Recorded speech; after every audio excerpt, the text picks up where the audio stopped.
and welcome to another Arsecast Extra, as always, with James from Gunnerblog. James, a good interlull morning to you.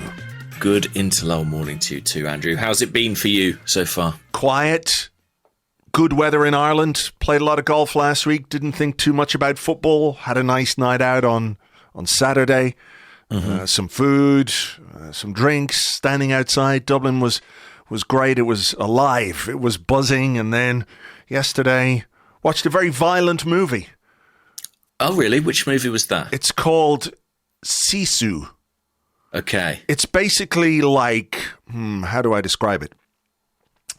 A sort of World War II era Finnish John Wick made with a kind of a nod to Quentin Tarantino's stuff. And it's extraordinarily violent. I mean, it's complete nonsense. Switch your brain off for 90 minutes. But this is the thing. It's 90 minutes. It's 90 minutes and it's good. And there's a lot of action. And then after 90 minutes, it's over.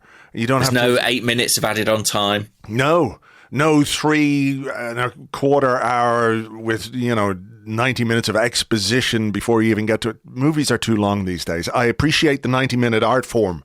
So thank you to whoever it was that made that film. Yeah. Editing is important. I think that generally about a lot of things, they're too long. Yeah. I know there's an irony to someone who works for The Athletic saying that, but yeah, keep things short. So you enjoyed it, Sisu? I did. I would recommend it. I mean, if you like that kind of thing, if you're not put off by explosions and very gruesome, gory death all the way through, then I think you will enjoy it, yeah. But does it have an element of sort of tongue-in-cheek? Is there a self-awareness about the degree? Yeah. It's not taking itself too seriously at all. There's a cartoonish sort of vibe to some of the action sequences. A bit like, remember the A-Team when millions of people would be shooting and cars are exploding and nobody died. That kind of vibe. Except in this one, lots of Nazis die. That's the good thing about it, Oh, that's fun. Yeah. That's something to enjoy. Yeah, I would recommend it. So you've not really engaged with the football at all over the past few days? No, not really. Have you? Bits and pieces. I mean, I saw a little bit of England's game against Ukraine, in which Alexander Zinchenko scored. I saw that. You saw that? Yeah. I didn't see the goal, but I did see that he scored. Nice goal. Yeah. He's playing midfield, as he does for Ukraine, and sort of he does that for Arsenal, whatever his ostensible starting position is. Yeah. And scored to give Ukraine the lead, and then Kyle Walker nabbed an equaliser just before half-time, beating the offside trap. Saka hit the bar in the second half. Okay. Very powerful shot from the edge of the box. Sort of his that new thing he does where he just cuts inside and absolutely smashes it towards the far top corner. Good save, actually. Tipped it onto the crossbar. But no Eddie Nketiah. Eddie Nketiah not on the substitutes bench, although there was room for both Aaron Ramsdale and Sam Johnston. So that's a bit weird, isn't it? Bit odd, but maybe he'll get his chance in the friendly against Scotland, who are flying high right now. So I believe. I saw a lot of people talking about Scotland and how well they're doing, but that was as much as I It's not our business anymore now. Kieran Tierney's on loan at Real Sociedad. the Scotland of the South. Exactly. Can I ask you? Go on, sorry. Well, I was going to ask you, the new era England with Harry Maguire and Jordan Henderson. Man. I mean, what's that? Yeah. I have to say, I've been someone who really has defended Gareth Southgate quite a lot in his time as England manager, and I've been very appreciative of the job he's done, maybe more so from a cultural perspective than a tactical one. But I did find the decision to start Jordan Henderson pretty bewildering. Yeah. I know that before Henderson moved to the Saudi Arabian Pro League, there was a conversation between him and Southgate, and I think there was some sort of measure of assurance. But I didn't expect that degree of assurance to involve, don't worry, Hendo, your starting place is safe. Hendy. Especially when you look at the bench, and there are very talented players on the bench for England at this point in time. People like Phil Foden, Marcus Rashford. It wouldn't take a hugely imaginative rejig of the England midfield to get those players into the team. Yeah. So yeah, not the best. That's always been the sort of the criticism, though, hasn't it, of Southgate, that there is a safety first kind of element. And like, you know, it's borne out in terms of England's performances in international tournaments. But, you know, you can't shake that sort of level of suspicion or whatever it is. You know, this could be the start of a new era for England. When you think about the fact they have Jude Bellingham and Declan Rice and Phil Foden and Marcus Rashford and Bukayo Saka and Jack Grealish and all of these players, you know, who, I don't know, would people like it better if there was more adventurous football, but it wasn't quite as effective? Or just the sort of, you know, this is the trade-off all the time, isn't it? You know? Yeah, I think actually what people want is to be entertained during qualifying campaigns. And then to have results in tournaments, because basically the qualifying campaigns are fairly meaningless, or certainly they feel it for long stretches. So the demand becomes, well, play good football, play attacking football. But then when it gets to the crunch, any sort of naivety is punished, right? So, you know, you almost have to do two different jobs. And I think Southgate's pretty good at the tournament stuff, the results side of it. But building an attractive team has not necessarily been his strong suit. And the Maguire thing is interesting. I mean, look, there are a few injuries and absentees for England that would have led to a slightly different starting 11. But it does feel odd that Maguire and Henderson are not playing, you know, top level regular football at this point in time. And yet there they are in the England team. I suppose particularly bewildering for Arsenal fans, the ongoing exclusion of Ben White, who seems a much more apt choice at centre-half. But I think, you know, there's a lot to that particular situation. I mean, that's certainly not a decision that's being made from a purely footballing perspective. It's not based on form or how he's playing or anything like that, because otherwise he would be an absolute shoo-in in that squad, particularly when you're having to play someone like Maguire who just isn't playing for Manchester United. Or when he does play, he's cheered onto the field by opposition fans. Yeah, it's good to be reminded of that. Yeah, listen, it can't be a football decision, really. And the only thing I would say is kind of like, I don't think we should underestimate Ben White's own feelings about that and his agency in that. You know, I'm not sure how cut up he is to not be part of this England squad right now. So, you know, I think that the situation is sort of fairly amenable to all sides at this present point in time. And I don't think we'll see Ben White back with England under Gareth Southgate. But we will see. Takehiro Tomiyasu had a hell of a game for Japan against Germany. I don't know if you got to see the compilation that was doing the rounds. I did. I saw the link to it on your blog this morning. What a result for the first, thing to say. 4-1 to Japan. I think the Germany manager was sacked yesterday. Yeah, Flick got the flick. Flick got the flick, indeed. But crucially not for being handsy. And Tomiyasu looked excellent, didn't he? He really did. He really did. And look, I know that's where he plays his football for Japan, is at the left-sided centre half. And the observation I made on the blog this morning was like, we're all gutted by the injury to Jurrien Timber, of course. But we signed a Jurrien Timber 2 years ago in Tomiyasu when we brought him in from Bologna.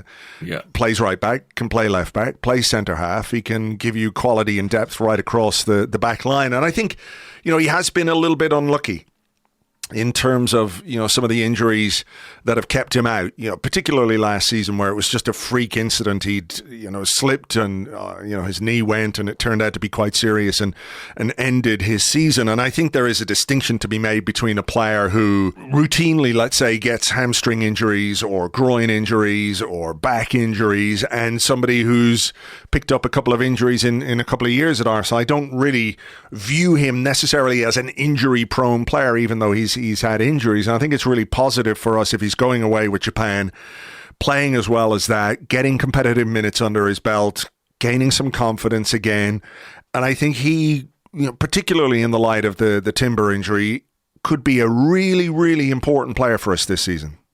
Definitely. One thing I thought watching the highlights that you posted of his performance was seeing him in that left centre-back role. And, we've seen him predominantly as a right-back at Arsenal. We've seen him as a left-back as well. And he looks so good and so assured in that left-sided centre-half position that I almost wonder, have we even seen him play in his best position in an Arsenal shirt? I'm not sure. There's a chance that could be his best position. I think so, yeah. He looks really comfortable there. And again, something else I was struck by is because of Ben White and maybe because of Saliba, I think in my mind I've sort of not written off, but sort of slightly reevaluated how I regard Tomiyasu's ability on the ball. I look at him as maybe less assured than those two, but watching him play for Japan, his use of the ball with both right and left foot was really good. And to be fair to him, in his fantastic first run in the side as a right back when he first came in, that was a real facet of his play, a two-footed distribution that enabled him to play through the lines. And maybe I'm wrong, but I feel like we maybe haven't seen quite as much of that. Maybe it's just because we've not seen quite as much of him. Well, that's true. I mean, he was missing for the whole, the end of last season. Yeah. This season, he's had that red card against Crystal Palace. But I remember we discussed it before when he came in, and when we looked at the player when he signed, one of the things that stood out was not just the versatility, but the ability with 2 feet. And that was a conversation that we had with around some of the signings that were coming into the club, this ability on both feet. I remember, good switches from right back over to the left side with his left foot. It gives you that option. And I think maybe one of the reasons why we haven't seen as much of him in the team as he would like, I'm sure. But, confidence is such an important thing for a footballer, and he lost his place. Ben White came in and was probably the best right back in the Premier League last season while he was playing there, and that can maybe have an impact on a player too. So I really hope that Tomiyasu starts to feel his oats again, if you like, and he can pull off some of those moves and those passes that we saw in the game against Germany. You're right, he was just so assured on both feet. There was one cushioned first time pass, maybe with his left foot, where he came into midfield and played it out to a guy on the right, maybe just outside the box, and it was just so perfectly judged. There's real quality in there, and I thought the physical defending as well was fantastic. There was a shoulder to shoulder, wasn't there? Was it Sané? Yeah, he chased back. Yeah. Caught up with Leroy Sané, which is no mean feat, and then won the ball brilliantly. Yeah. And a lot of these passes he was playing were under quite a lot of pressure. Germany seemed to be pressing Japan, and yet he had that composure. I must say, he seemed to that Japan team looked pretty well coached, and they looked like there's a lot of familiarity between them. He seemed to have that kind of awareness of, well, look, if I turn this way, I'm going to have a teammate there. And when you're shifting positions all the time and not irregular in a team, as he has been at Arsenal, maybe some of that kind of moment-to-moment intuition isn't quite there. The other thing about Tomiyasu, and I don't know Tomiyasu, so I'm always wary of this kind of psychology. We project a lot onto players that we don't necessarily know. But from the little bits and pieces he has said in public, he does seem to be someone for whom confidence is a big factor. And he seems to be someone who takes his dips in form or his misfortune on the field particularly hard. And maybe it takes a little longer for that to be rebuilt. But I'm completely with you. Last season I said he was the fifth defender in the back four. I kind of still think that's the case. I don't think there's a position that he couldn't step into very, very comfortably. And if he can stay fit, I think that'll be as much of a boost as the loss of Timber is a blow. Yeah, I agree. And look, there will be games and there will be plenty of football to play throughout the season. Like, Zinchenko isn't a guy, maybe I'm wrong. I could be wrong. And if I am, I apologize and I'll eat some humble pie. But I don't think, based on what we've seen from Zinchenko, both at Arsenal and Manchester City, that he's a guy who's going to play 90 minutes every 3 or 4 days on a consistent basis. So I think there is a need to manage his fitness perhaps more than other players. And in the absence of Timber, I know Kiwior can play at left back as well, but Tomiyasu's an obvious candidate for that. So I think he's going to get plenty of minutes. I think he is going to get plenty of minutes. And I keep fingers crossed that he can stay fit, because I think he's a fantastic player. And maybe it's got, as you say, lost in the wash a little bit when Ben White has come in and done well. You've got Saliba, you've got the Gabriel-Saliba partnership. Everyone was excited about Timber and all the rest of it. I just think, if he stays fit, he's going to be a big player for us. Yeah, and he played his part against United, came off the bench, didn't he? Zinchenko didn't last the 90 minutes, if I recall correctly. So, hopefully that will just be another little lift to him and his confidence. We are entering a period of the season where there are going to be a lot of games to go around, and I think he's someone who can step in very comfortably to that team. Arsenal news has been fairly thin on the ground, but Nicolas Pepe has left the club. Mm-hmm. Terminated his contract. He has joined Trabzonspor in Turkey. I think only on a 1-year deal. Maybe didn't get into the details of that, but maybe there's an option there for more. Disappointing end to a career which many people were very, very excited about when he signed. It was a really exciting signing that summer, in the summer of 2019, wasn't it? Nicolas Pepe's come to Arsenal. He had good moments and bad moments. And how do you reflect on his time at the club, and how do you reflect on the departure? I think it's impossible. We've always said transfer fees are not the fault of the player, but they are very often something that a player has to carry around with them. So based on the transfer fee we got in, based on what we didn't get for him going out and everything in between, how do you reflect on Nicolas Pepe? I guess quite predictable that it might end in this fashion. It has felt that way for a little while now. Naively, I hoped there would be some sort of fee, although I didn't expect it to be anything close to what we paid. Having to terminate his contract, I mean, look, maybe there's been a bit of a saving on his wages in agreeing to do that. Who knows the ins and outs of what the payoff will actually entail. It's obviously a really disappointing end. And it's been a strange few years in his career. I mean, my overriding feeling, actually, having sort of seen him go, and I think there were a few compilations doing the round of the goals he scored for Arsenal. There were a lot more of them than maybe I had accounted for. I guess as with Tomiyasu, memories in football can be short, and it's easy to forget there was a season or two where he really was a regular feature in this Arsenal team. I mean, I was looking at the 2021 campaign, and I think he played across all competitions 47 times, scoring 16 goals, 29 Premier League appearances. And I think that year he might have been voted second in our player of the season, which seems a world away right now. So there was a period where he was at least contributing, and then it just seemed to really go south for him. And I think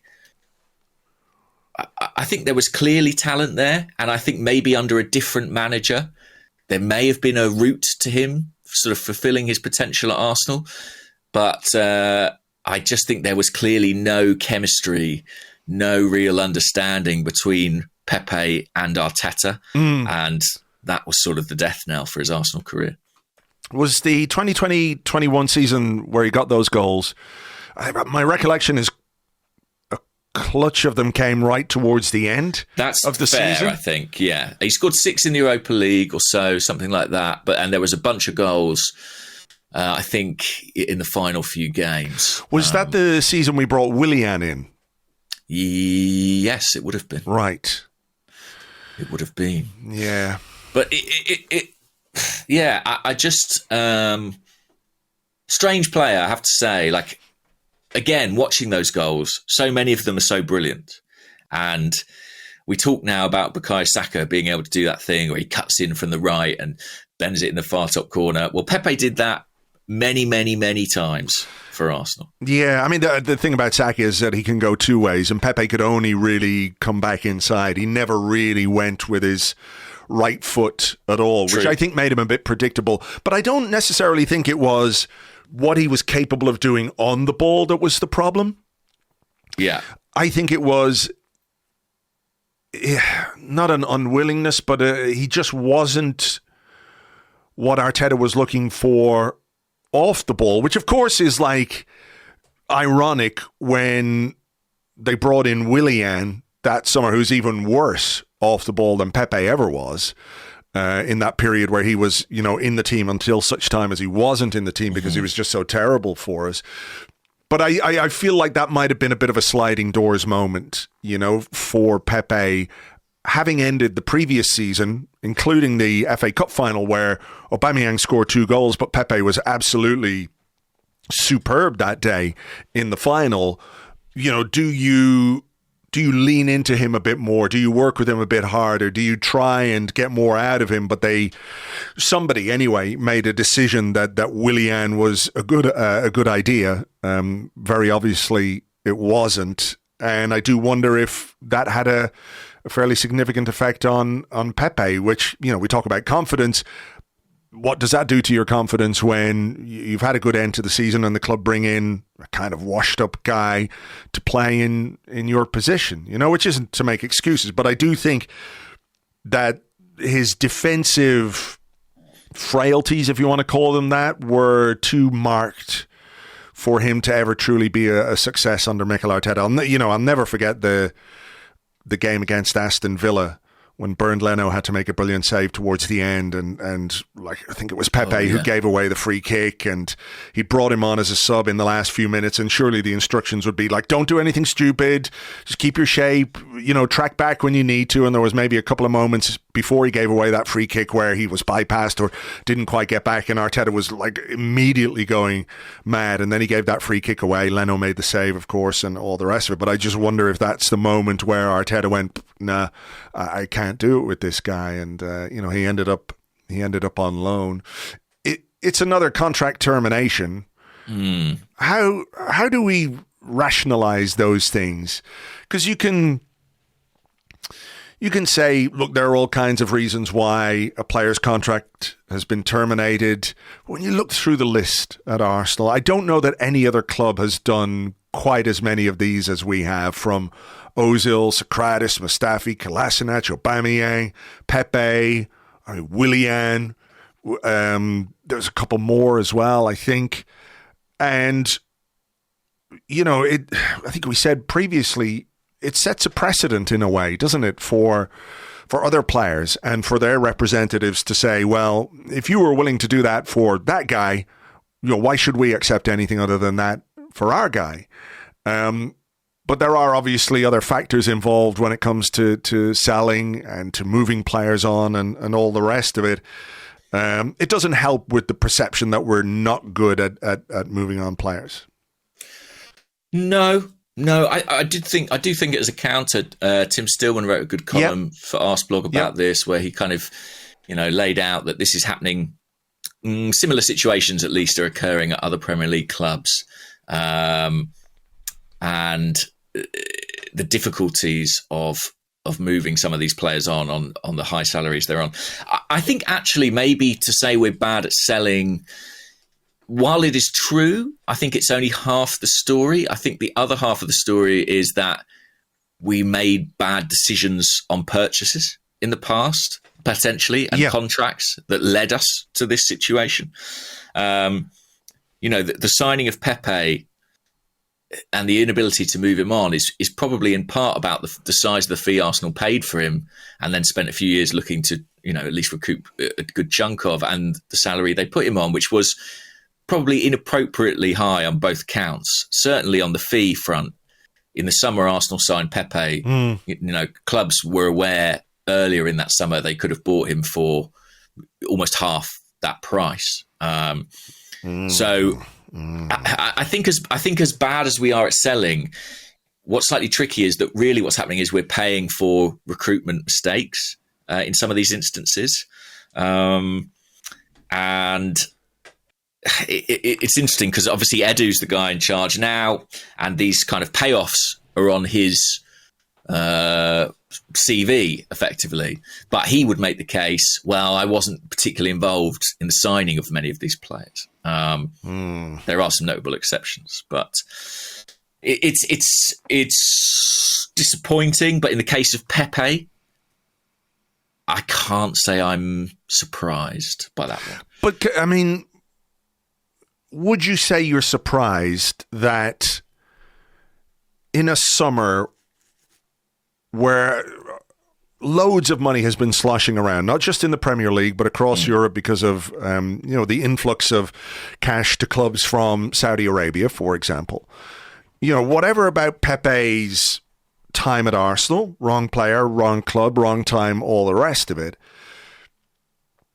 Are you surprised that nobody else out there other than Trabzonspor was apparently interested? Perhaps there were some vague inquiries that you never made public, but it feels, he's only 28. He's still got a few years left in the tank. There is talent there. I know he's damaged goods, if you want to call it that, but it is surprising to me that there wasn't anyone else out there. I know the wages and all that, but if Arsenal are going to terminate a contract, you're basically going to have a free transfer to wherever you want to go. So I'm a little bit surprised that there wasn't any more interest in him, and it took until, after the deadline for him to become a free agent. Obviously, the only place he could move then was, Turkey, where the Turkish window was open, that nobody else seemed willing to take a chance. I'm a little bit surprised by that. I thought maybe a club in France, given his performances for Lille. I mean, to be fair, he hasn't exactly, torn it up during his loan spells away from the club. But he's not been a complete disaster either. I am a bit surprised there wasn't more interest, but then I keep coming back to this thing of I don't really know how much more Arsenal can do to generate that interest. I really don't know. You can have conversations with clubs and say, hey, we've got this guy. Are you interested? You can shop somebody around. But if no one wants to bite, I just don't know what you do at that point. Maybe there's something, maybe the timings, you say he was released because and then he could only go to Turkey. Maybe if Arsenal had, I don't know, if there'd been more interest earlier in the summer, they could have precipitated some sort of small scale auction for him. I have no idea. I really think it's,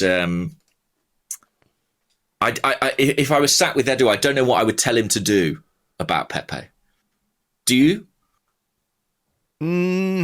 No. I'm just saying I'm a little bit surprised that a guy who was high profile a few years ago just didn't generate any interest in the market. I'm just a bit surprised. I'm not saying it's necessarily an Arsenal problem or a problem unique to Arsenal. Maybe there's chatter in the market or around clubs that we're not aware of. I mean, yeah, that's true. I mean, the Saudi League was sort of the great hope for Pepe, right? They were sort of what might have bailed Arsenal out of a bad situation. But let's just say that this summer, the Saudi Pro League hadn't come onto the scene and hadn't started buying up, players from European leagues who were no longer wanted at their clubs. That came out of nowhere.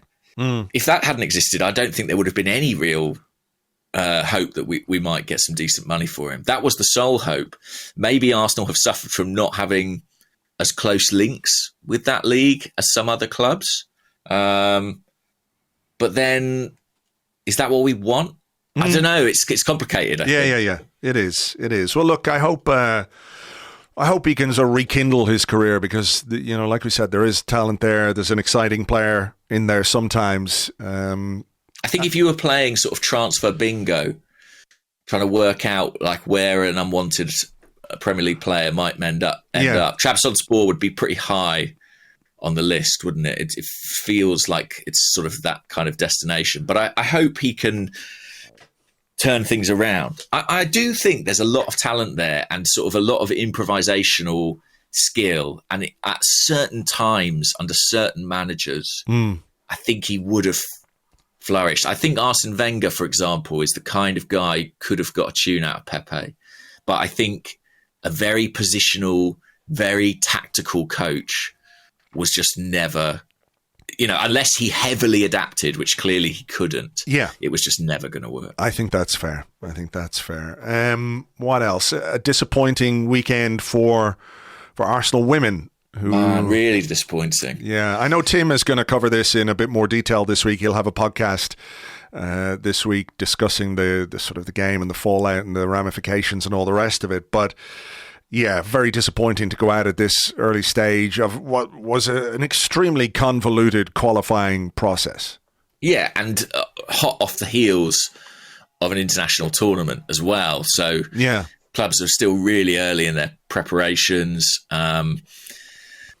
But yeah, Champions League provided some brilliant highlights last season, and I think everyone was kind of looking forward to hopefully being there again, having qualified last season. So to miss out, especially on penalties, which is pretty cruel, really, really, really disappointing. Yeah, there's not really much of a silver lining to it, I guess. Arsenal will have to hope they can focus on the domestic fronts, but yeah, Champions League football is a big thing, so real shame to miss out on it. And as Tim pointed out on Twitter today, in terms of the scheduling and all the rest of it, there was a World Cup in the summer. Then players have to come back for qualifiers, and then there's an international break the week before the Women's Super League starts. Yeah, which is mental.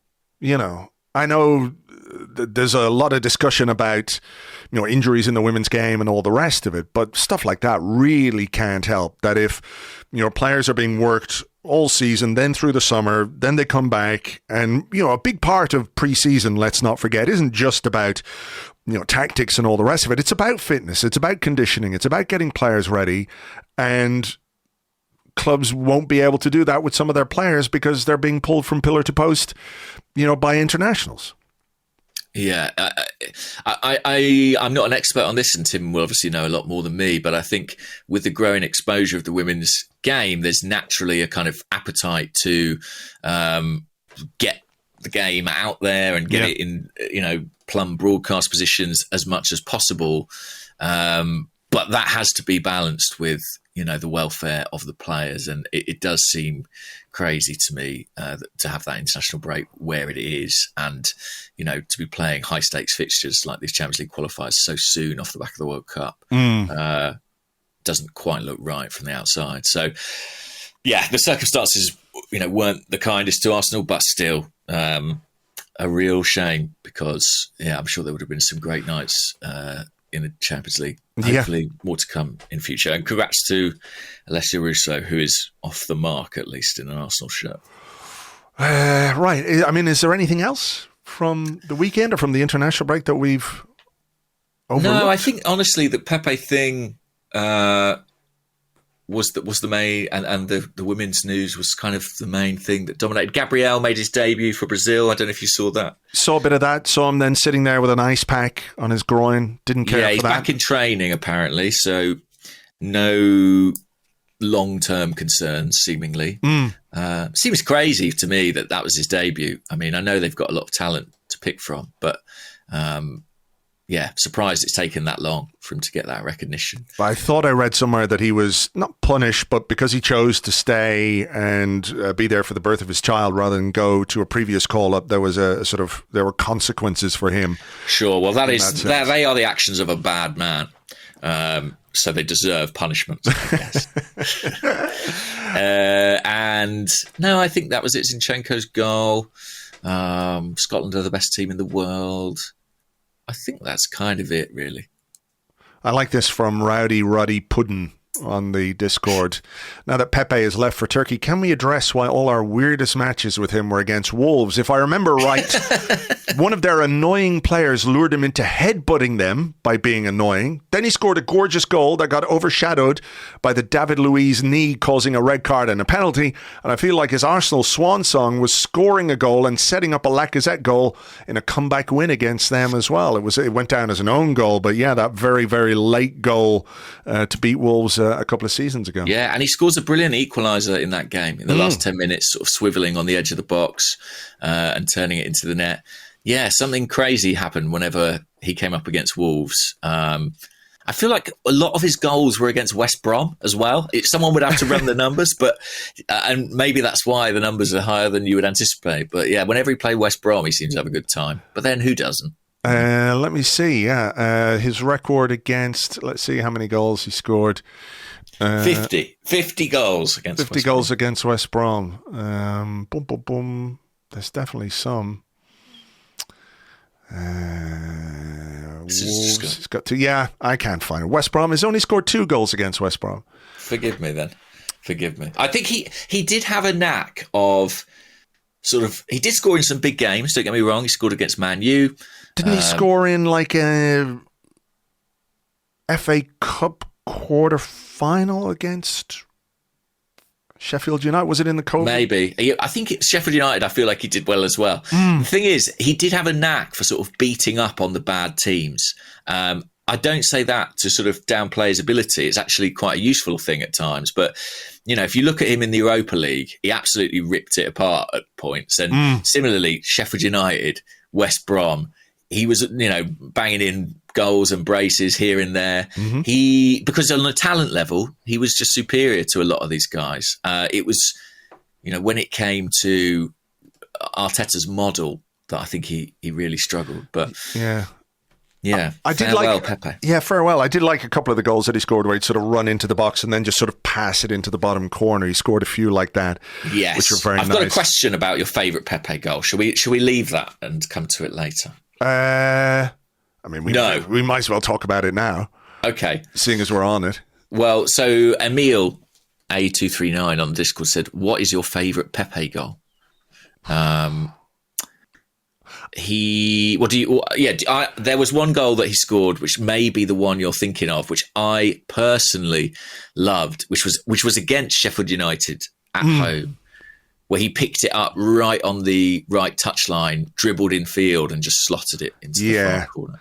I do like goals like that, but against Darren Ramsdale, actually, that goal. I think my favourite Pepe goal, I know it's not the most important by any means, was a goal in the Europa League against Dundalk. Oh, the right-footed one. Right-footed goal, yeah. It's that's the sensation. I think in terms of skill, that's probably the best. Yeah. I'm just going to look at it here again. He rolls it under his left foot and then bends it with his right. Yeah, hang on. Here it is.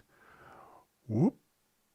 Yeah, the way he digs that out from under his feet to put it top corner, very, very good goal. I think that's my favourite, yeah. Honourable mentions from me to the free kicks against Victoria. And his identical goals against West Ham and Brighton away, which were like thumped in the far top corner. But I like that Dundalk one, and I like that Sheffield United one. Okay, well, look, good luck, Pepe. We will take a little break here. We'll come back with some of your questions and more in part 2 right after this.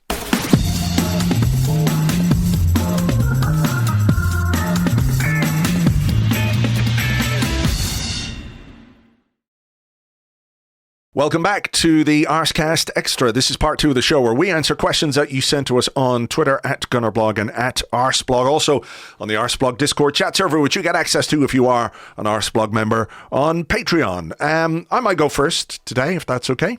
Yeah, sure. Would be handy if I'd got the question, but here it is. It's from JMart91 on the Discord. He said, "Goodly morning, gents.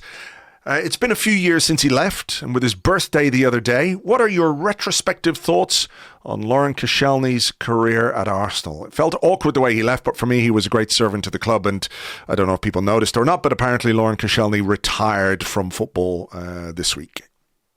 Oh, did he? I think so. He had, to be honest. Maybe he had. I thought I saw a load of stuff.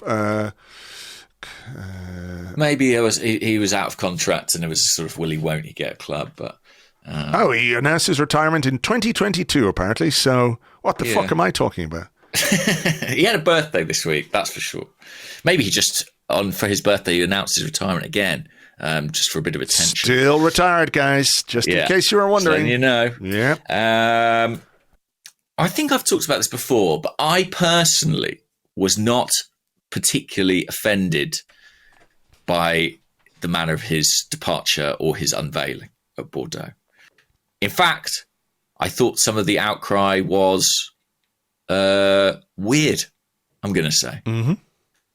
Like, I think people inferred a lot from this symbolism of him taking off an Arsenal shirt and having a Bordeaux one underneath.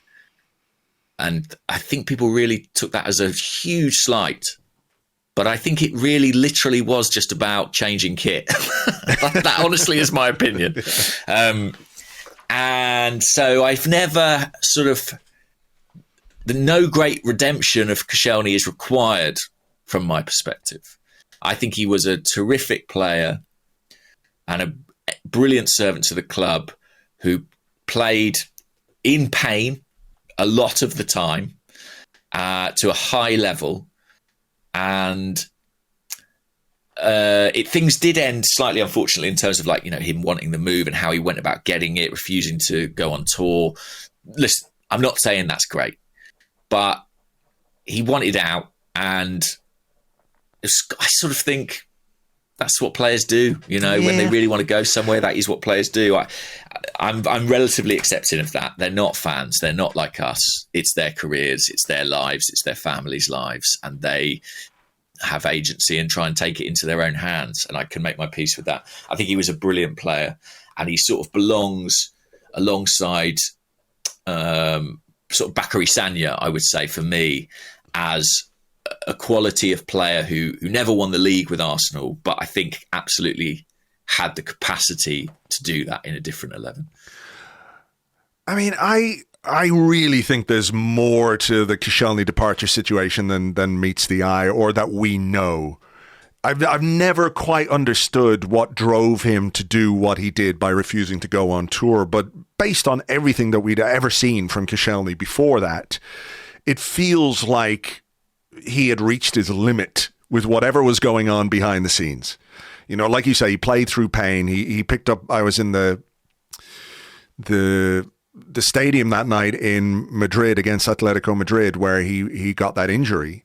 Yeah. And it was really sad, but I think as well a consequence of him playing with an ongoing Achilles problem. And, unfortunately he had a bad injury. They made a good video, or a good little sort of movie thing, didn't they, on the official site about his rehab and his rehabilitation and how tough it was and how hard he had to work and all the rest of it. So when you see that video, you see the character that he had to show to go through that injury and come back.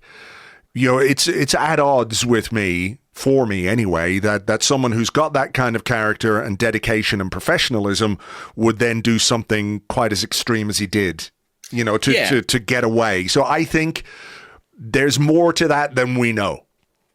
Almost certainly. And I don't claim to know everything about it at all. The only things I do know are he was unhappy with the way he was used and his rehabilitation was managed, in terms of how frequently he was asked to play, having just come back from fairly significant injuries. And the other thing is that he had an understanding that he could go in that summer, which was sort of not carried through. And he was very frustrated about that. Yeah. And I think the fact as well that we replaced him with David Luiz without wanting to open that whole can of worms again, I think is a bit suspect to me, But I think as a player, when he came in first, he was a bit awkward. Mm-hmm. Took him a while to get to grips with the Premier League. But, once he established himself, I think he was a fantastic defender, a really, really good defender, a threat like Gabriel in the opposition box as well. He scored some very good goals for us, some really good headers, scored an FA Cup final goal, if you remember, in 2014 to help save our fucking bacon that day against Hull City. And, I think the way he left the club has obviously damaged his reputation for some fans, but I really liked him as a player. I always felt once he was established, I felt much better with him in the team than not in the team. And that's sort of my, my blueprint or my marker for how you judge a player. Would you miss them if they weren't on the pitch? And I think for quite a few seasons, if he hadn't been in the team, we would have missed him. Yeah, his partnership with Mertesacker in particular was really excellent, and helped carry us over the line to top four, I think, on more than one occasion. I think he was a very, very able player and so quick. Pre the injuries, his kind of sprinting speed was phenomenal. And there was a spell just before the injuries took hold, but once he'd kind of acclimatized to English football, where I thought he was brilliant. Before I do another question, I was just thinking during the break, and I'm sort of going to be a bit Jekyll and Hyde here, sort of good cop, bad cop between part 1 and part 2. But just thinking about Pepe again, I think we've been quite kind to Pepe in this pod. Like, we've talked a lot about his goals and what he contributed, and surprised there wasn't more interest in him. But I think I may have been. I think it's just for balance, I should say. There's probably a bit of rose-tinted spectacles there. There were lots of days as well where he was absolutely infuriating to watch. And I think that he, unfortunately for him, despite his talent, he will go down as one of Arsenal's worst ever signings. I don't disagree. I don't disagree with that. The way it's played out and everything else. I just feel like we did our best to take an objective look at why it went the way it did. I think that's fair. I think we did do that. But I just think for context, it's also worth adding that there are times he just kept trying to cut back onto his left foot, and I thought I was going to have to smash my head against the wall at the Emirates Stadium watching it. Yeah. We mentioned that. Like, he could only go one way. We mentioned it in the context of Saka being able to use both feet very effectively, which is what makes him such a good option on that right-hand side versus Pepe, who, his decision-making at times was terrible. Yes, and that was the thing I meant to say, that I think you're right that the signing of Willian was in some respects a sliding doors moment for Pepe. But I think there's another kind of sliding door that may have even greater kind of significance, which is the emergence of Bukayo Saka. That door is much slidier than the Willian door. It's the slidiest door that ever could slide. It's pretty well greased, that door. And I think, first of all, of course, we should be enormously grateful for that, and that happened. And in some ways, Pepe's struggles, and certainly Willian's struggles afforded us that opportunity for Saka to blossom. But I do think that, one of the downfalls for Pepe was just that Saka's star ascended, and he found himself being compared to a guy who could do a bit of everything in a way that he could not. So there you go. There you go. It turns out there was more juice in the Pepe thing, basically. Yeah, you just wanted to stick the knife in. I just wanted to go in and really stick it to him, You know me, I'm vindictive and cruel. This is true. You've done a very good job of fooling people into thinking that you're not that person, but I know. I'm the kind of guy who would miss a football match for the birth of his child. I'm one of the bad guys. That's why you haven't been picked for Brazil. Sure, that's true. That's one of the main reasons. One of them. What about this? It's broad. Ollie Tucker. Good day, gents. I don't know if he's Australian, but maybe. Do you think the game against Everton could be a potential banana skin? Post-international break, and Arsenal haven't won at Goodison Park in the league since 2017-18. 27? Is that right? Jesus. I believe I'm right in saying, because I was looking back at the old Arseblog reports of our defeat at Goodison Park last season. Right. And I think I'm right in saying that it also came off the back of a win against Manchester United. Wow. Spooky.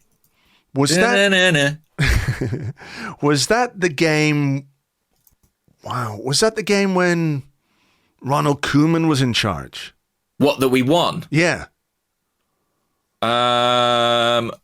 Sorry. The one last season was off the back of the United, for the record. The loss last season. Oh, the loss. Yeah, but I'm trying to remember the game that 2017-18. I honestly don't know. Do you want to... Let's have a look. Arsenal 2017-18. Everton 2, Arsenal 5. Oh, Lacazette scored. I remember. Monreal scored. Mesut Ozil scored. Everybody had a goal. Aaron Ramsey got a goal. Alexis Sanchez got a goal. I seem to recall that it was one of those moments where it's like, yes, Lacazette can score away from home. Yeah. A false dawn, I believe it's known as. Yeah. Yeah, I do. Wayne Rooney scored that day for... I mean... What the hell? What madness is this? Football is really weird sometimes, isn't it? You ever go back and look at like an old result and you go, what? I mean, it would be a bit like, Manchester United fans at some point in the next 10 years are going to look back on that and Johnny Evans, do you remember Johnny Evans was playing for us again? And sometimes you go back and you see these like weird sort of events or things or players, and you're like, I really don't remember that. It's sort of like, I think my classic example of this is George Weah playing for Chelsea. Right, yeah. It's like, what? It's hard to believe it happened. Yeah, but it did. Yes, I by the way, I was looking back as we've been speaking about last season. We did indeed have two great results in the league. We won at White Hart Lane in January and followed that up with a 3-2 win over Manchester United. Our next league game was the 1-0 defeat against Everton, but in between there was the FA Cup defeat to Man City. Right. So that was a bad few days all round. But, and then of course we drew with Brentford in a game we must never speak of again. Could it be a banana skin, Andrew? I mean, Daishi and the boys. Yeah, I mean, it certainly could. Let's be clear. They have been rubbish. But this is what makes me even more fearful that they will just sort of, spring into life. Yeah, they like won one game last season until they beat us or something. It was something just bullshit. Like they haven't won for 1,000 years. Yeah. And like, but then they had the new manager bounce and everyone knows that's unbeatable. We are the team when it comes to those kinds of things, that a team that has been on a terrible run absolutely wants to face. Yeah, everyone wondered how Frank Lampard clung onto that job for so long, and it's because the Everton board were looking at the forthcoming fixture against Arsenal and saying, deploy the new manager bounce then specifically. Look, they haven't been good, and I think on the basis of their form, on the basis of their squad, on the basis of our squad and who we should have available, it's a game that Arsenal should win. But sometimes you have a record at a particular ground that becomes almost like a self-fulfilling prophecy. So, like, I can't be confident because of just how spawny and jammy and annoying the wins that they've had over us have been. Because at home, we fucking murdered them last season, didn't we? Yes. We murdered them. Let me be clear. We should destroy them. They are diabolical. They are going down and they are rubbish. However. No. There's no however. We should annihilate them. That's my opinion. And anything less, I will be a very sad boy. Right. Well, listen, I mean, I guess it is a banana skin for all those reasons, right? A trap game. Because on paper, we should take them apart. This is a team that still has Ashley Young playing fullback in 2023. They sold their only creative player in Alex Iwobi. They've still got Neil Maupay. No, they don't. Oh, has he gone? Yeah, he's gone. He went back to Brentford. Well, that could be a game changer. Yeah. He went back to Brentford. Yeah, he went back to Brentford. I thought that was weird, but then I realised that he had previously been at Brentford. I didn't realise he'd been at Brentford before he was at Brighton, you see. Right. So, yeah, they've got... Well, listen, I just Maupay or no Maupay, they are not good, Andrew. No, Arsenal... I agree, they're not, but... have to win that game. Come on. They do, they should, they must, but will they? Even last season... What was it? 1-0. They scored off a set piece. They did have a couple of other chances, I seem to remember. Calvert-Lewin played and was tricky, but I think he's got another one of his injuries. He does, yeah, I think so. His cheek fell off, something like this. Poor guy. I mean, genuinely, that guy cannot catch a break. No.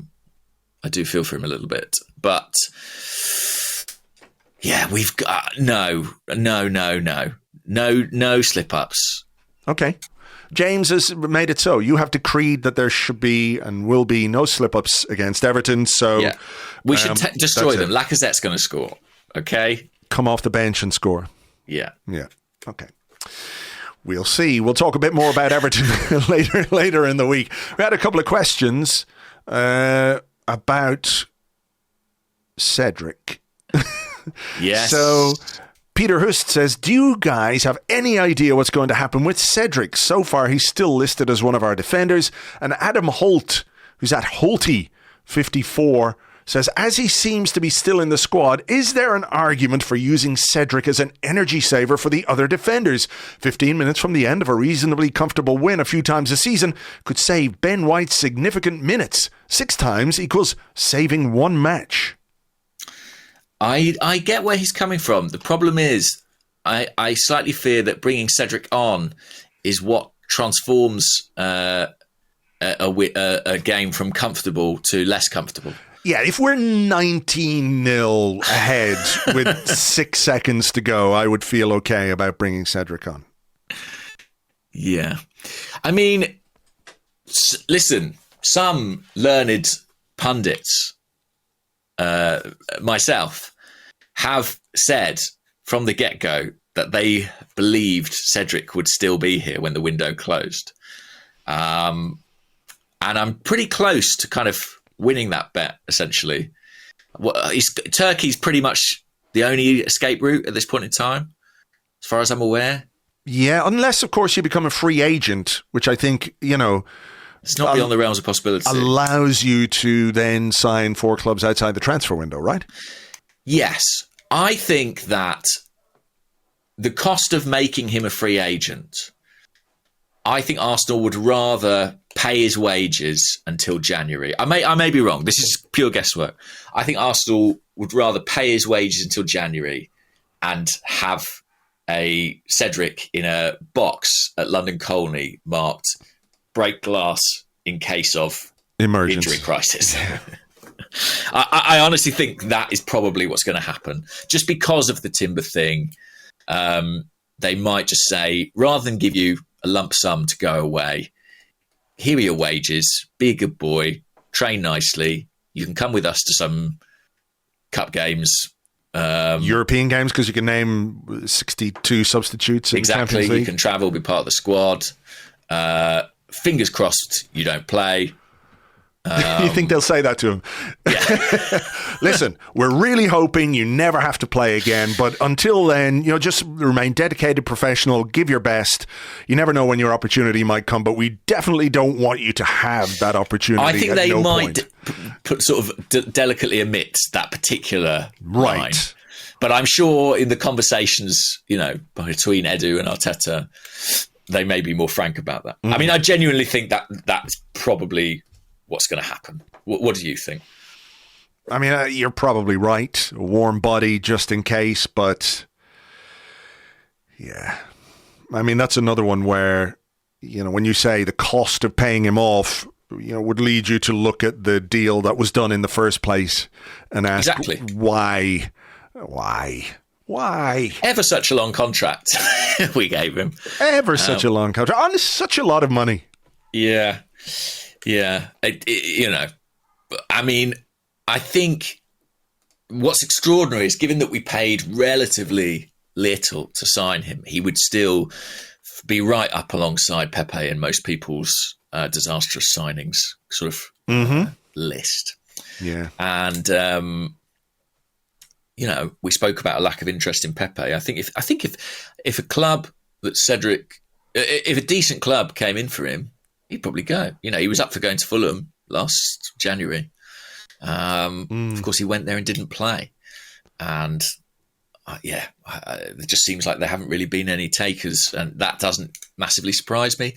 And I think given that he's, liked and not a disruptive influence and all those things, I think they might just say, stick around in case we need you. Something to look forward to then, eh? Yeah, I mean, I don't know about the bringing him on.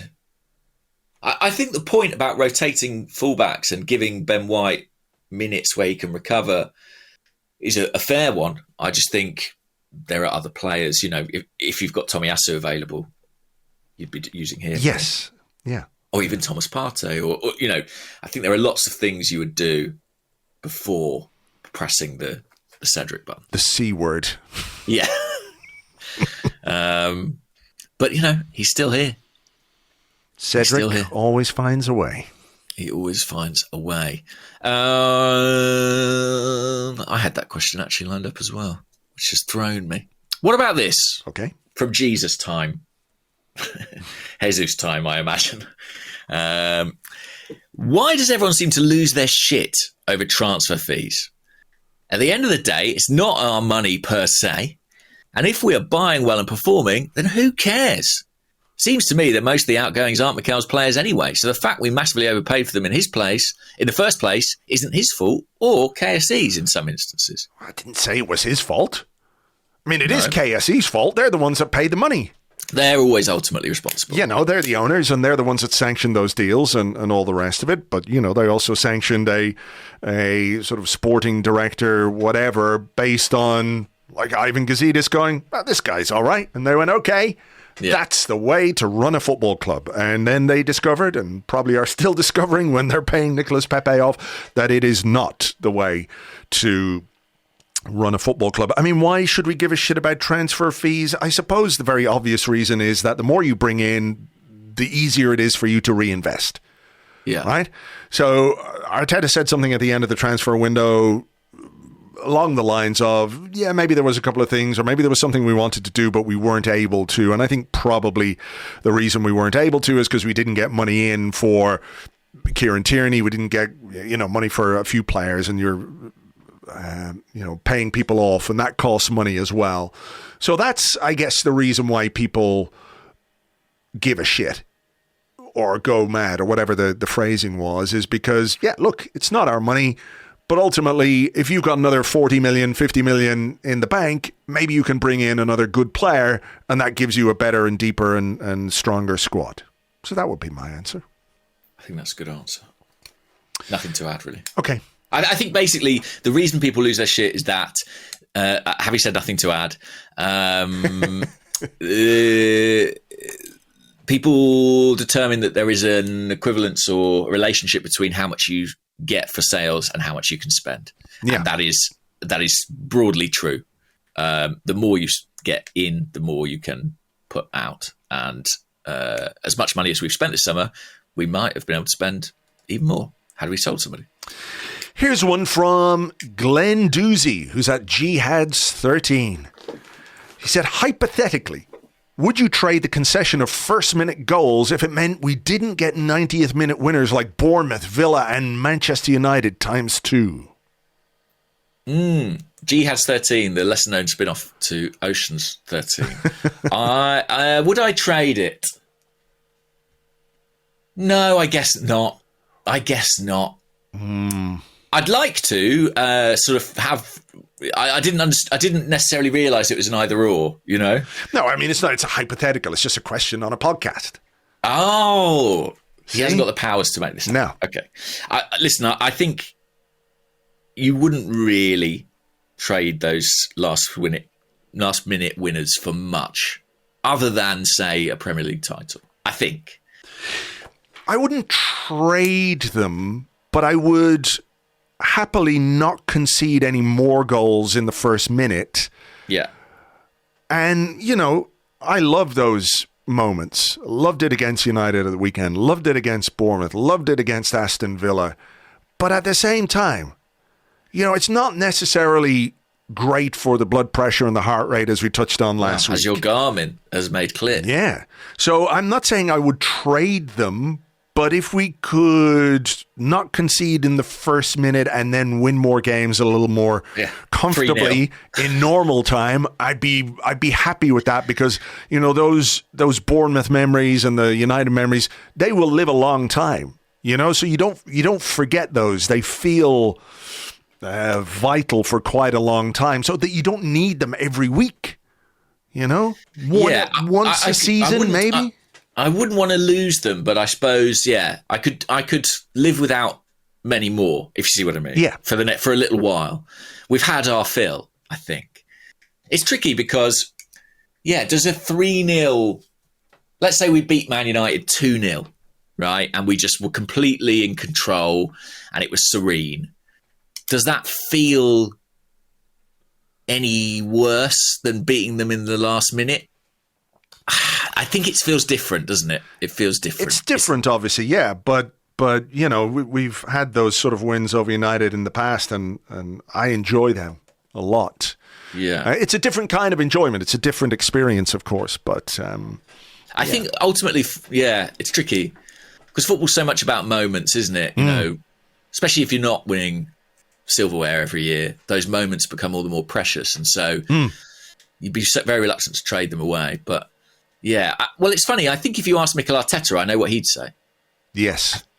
I think he'd say, as much as he comes out afterwards and says, oh, these moments are galvanising and we work hard for this and all that, he'd love dominance and control and calm, I think. I think that's true. What about this? Critical T on the Discord has come up with a game for us. All right, Are you okay. game for the game? I'm game for the game. Okay, goodly morning, gents, says Critical T. Due to it being the Interlull, I thought it'd be a good time to play a game. You're absolutely right. I've picked 5 player rating comments from Arseblog News over the years. Oh, wow.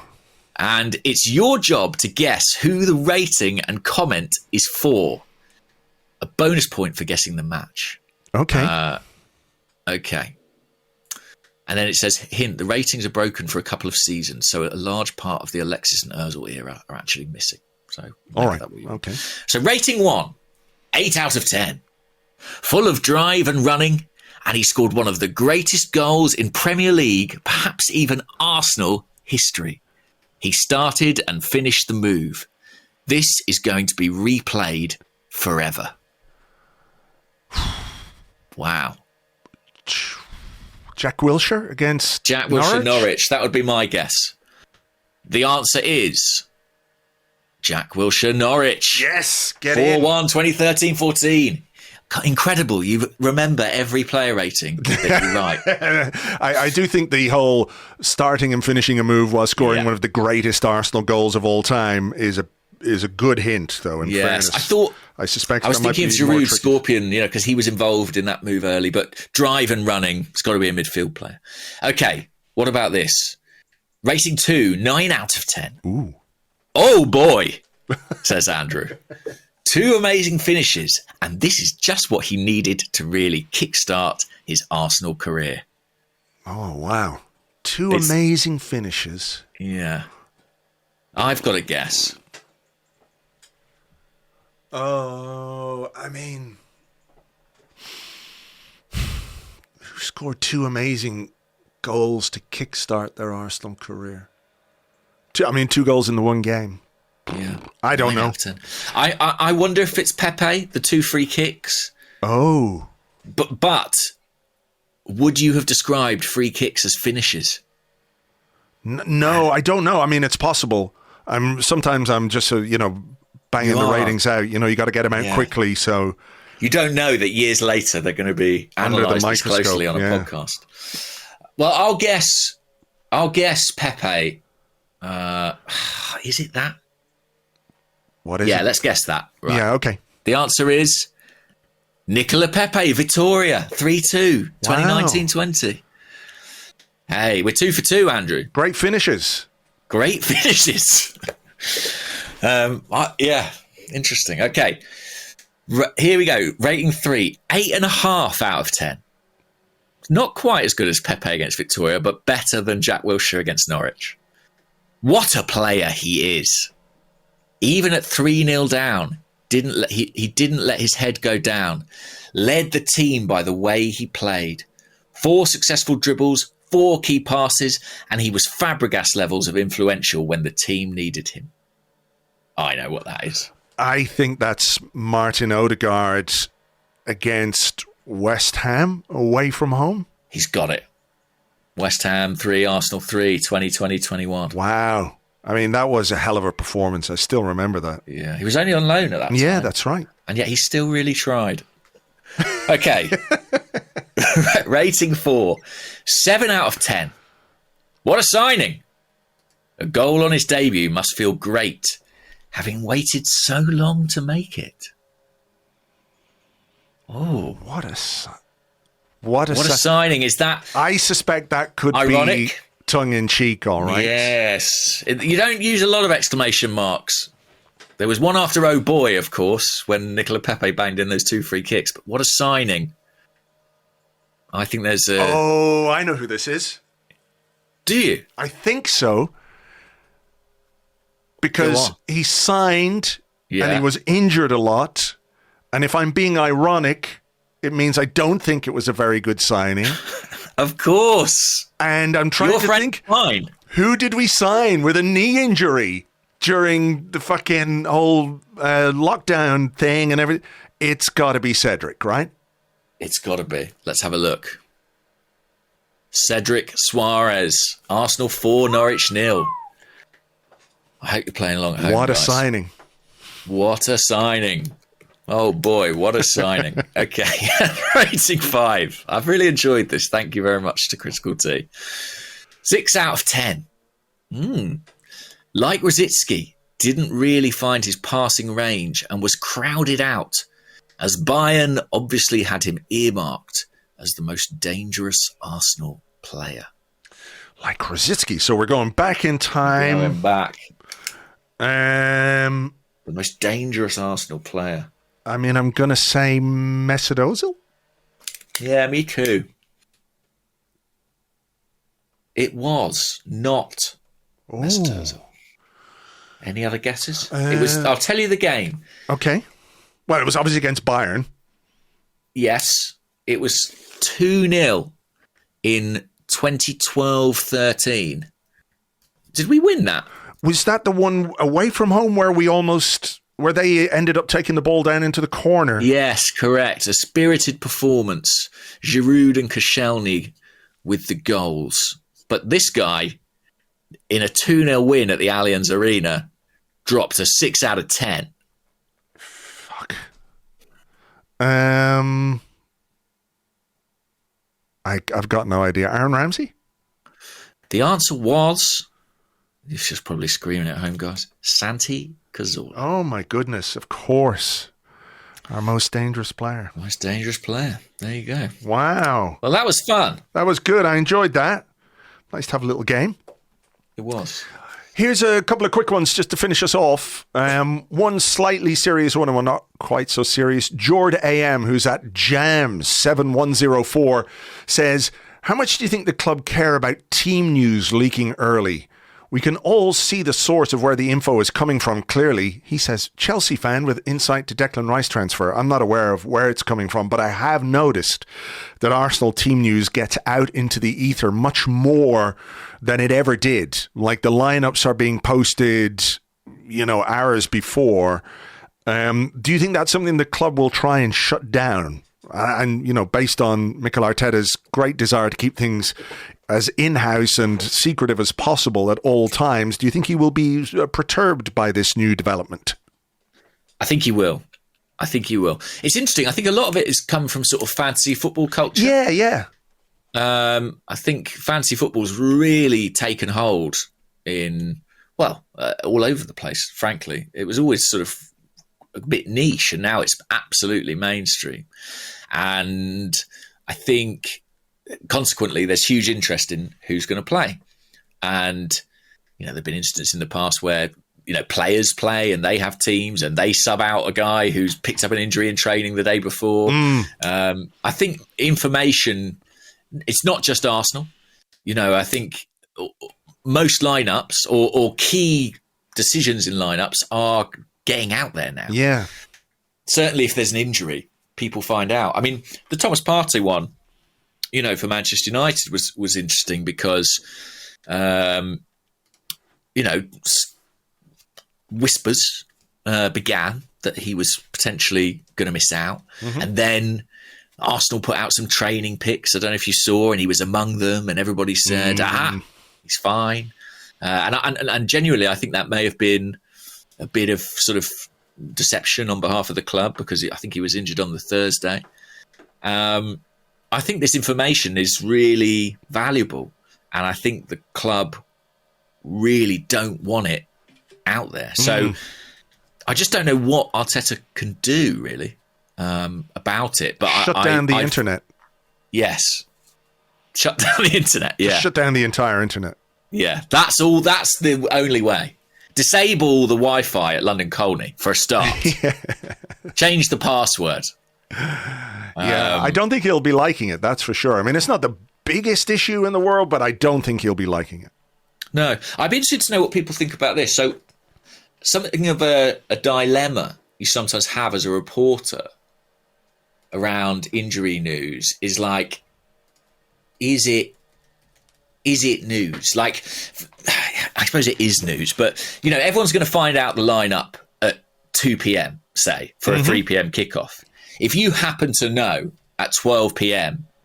that Thomas Partey's injured, or, I don't know, Gabriel Martinelli's got the flu, is that news? Like, should you be reporting that? Or is it sort of, because it's really unhelpful in terms of your relationships. It certainly, annoys everyone. Yeah. But it is reportable information. Exactly. But, does it give the opposition a potential advantage? Like, I guess it's one of those where you kind of have to weigh up whether or not putting that information out in the public domain is sort of hugely beneficial, to your work as a reporter. I mean, maybe ahead of a very big game or something, it might be. Yeah, if it's a big player, I think if it's a big game or a big player, let's say, are more inclined to run it as a news item. Other times it feels like you're just leaking team news, and that's sort of slightly murkier territory. Yeah. But it is an ongoing debate, and kind of every one of these injuries, we have sort of that internal discussion. And obviously, as part of me as a fan, that's like desperate to just keep everything stum. Yeah, of course. Which isn't always possible. No. But fortunately, in the case of Thomas Partey, the Ghana FA had that one covered. They came out and announced it. So, well, that's because they're sort of launching their new subscription-based long-form website. They did it for the hits. Yeah. They did it for the clicks. Yeah. All right. Final one, very quickly. AS37 Gunnar on the Discord. Morning, gents. Have you seen the Zinchenko interview where he mentions Mikel and Edu going round for a meeting at his house and the doorbell rings and he finds Gabriel Jesus at the door? How much of these personal touches, managers going round to players' houses, etc., how much of those happen that none of us know of?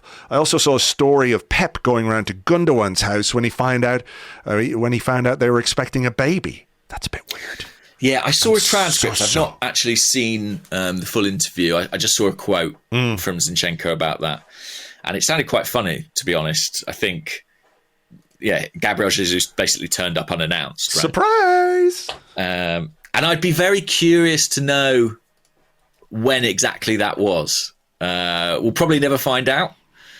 But who knows? Maybe it was before Gabriel Jesus was officially an Arsenal player. Don't know. Because when the Zinchenko deal was done, Zinchenko was in America with Man City when the fee was agreed and Arsenal were granted permission to speak with him. I think a lot of this does go on behind closed doors. I think turning up with a player is probably a bit unusual. But I think those personal touches can make all the difference, and say, for example, in a deal like the Declan Rice deal, where Rice ultimately was swayed to choose Arsenal and stuck with Arsenal despite interest from Man City, I think the personal nature of Arsenal's approach and the way they went about it and the sort of intensity with which they pursued him and kept in contact with him, I think was critical to his final decision.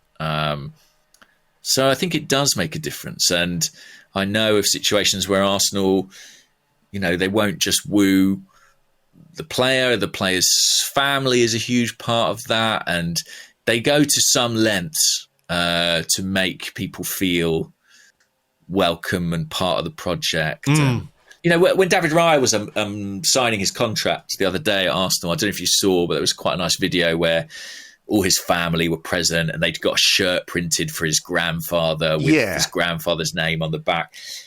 Listen, it doesn't cost a lot for Arsenal to do these things, but I think it actually does count for a lot with players, and I think they really remember it, and I think it goes a long way. Yeah. It's nice. Yeah, it's nice to be nice. Nice to be nice. Unless you're, a cruel and evil bastard who, flip-flops and decides to stick the knife into a player they've been nice about just moments before. I know, right? Right. What can I say, guys? Guilty. Yeah. You'll have Pep turning up at your house. That's what will happen. I can't imagine anything worse. Yeah, imagine. Okay, we had better leave it there because we've got to jump on with Big Mike. He's doing his 27-hour podathon, and we're going to be jumping on with him at midday. So by the time people listen to this, we'll be there and gone. But he's doing an amazing thing to raise money for cancer prevention. So if you've been part of that... God knows what sort of state he's in at this point. He's been doing it a while now, hasn't he? We'll run rings around him, I'd say. At this point, he'll be hallucinating with tiredness, the whole lot. So we better get on and do that. We will, of course, have something else for you in midweek. We're going to have an episode of Waffle for you over on Patreon. If you fancy signing up to get involved with that, you can do it at patreon.com/Arseblog. For now, thank you very much indeed, as always, for being here. Hope you enjoyed the show, and we will catch you on the next one. Bye-bye.